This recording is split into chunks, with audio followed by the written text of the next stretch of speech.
যা কইবে তোমাকে পর্যন্ত কইবে, সঙ্গে সঙ্গে বৌদি ঢুকাবে এই মধু, তো তার মধ্যে ওর দুবার ফোন এসে ফোনে, ঠিক আছে, ফোন আসে ফোন কেটে দেবে, ঠিক আছে, তখন তুমি বলবে যে কে ফোন করছে না, বাড়িতেও ফোন করছে। ও আচ্ছা ধরে নিতে পারো, বলছে না পরে কথা বলে তুমি কী বলছিলে বলো তোমায় কয়েটে। তার মধ্যে ওর বৌদি এসে কী রে তোর বাড়ি থেকে ফোন করছে, ফোন তুলছিস না, না আমি ফোন করছি, কেন কী হয়েছে, না তোর বাবা ফোন করেছিল ব্যাঙ্গালোর যাওয়ার জন্য টিকিট কেটেছে, তোর যেখানে নার্সিং পড়িস ওখানে থেকে একটা ট্রেনিংয়ে পাঠাবে 3 মাসের জন্য, তার জন্য বিকেলে যেতে বলছে।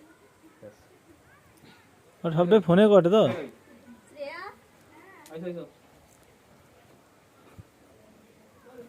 তুই পালিয়েছিও না, যখন কইবো হাত দেখাবো তুমি জাস্ট ডাকবো মুছো বলে, ঠিক আছে? চল রেডি?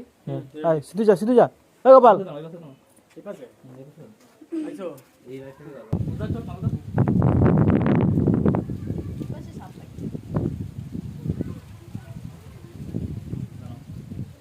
কত কাট ডায়লগ আছে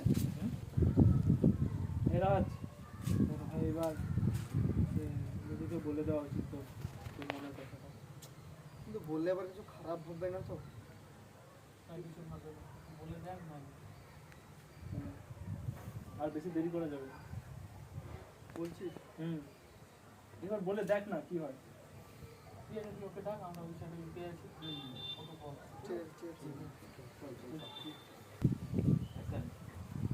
রাজ এবার মনে হয় মধুকে বলে দেওয়া উচিত তোর মনের কথাটা। না রে, বললে আবার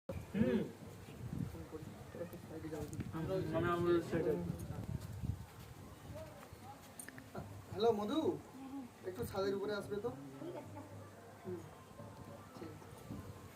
কি করছিলে নাকি রুমে? আচ্ছা, যেটা মানে বলবো বলে আসলে ব্যাপারটা হয়েছে, আচ্ছা তোমার যেহেতু কল আসছে তুমি তুলে কথা বলতে পারো। আচ্ছা হ্যাঁ, বলছি যেটা তুমি যে মানে যখন মানে তুমি জগৎ থেকে এসছো না, তবে মানে কি বলবো মানে বলার চেষ্টা করছি আসলে, এটাই বলবো ভাবছি যে হ্যাঁ আমি না তোমাকে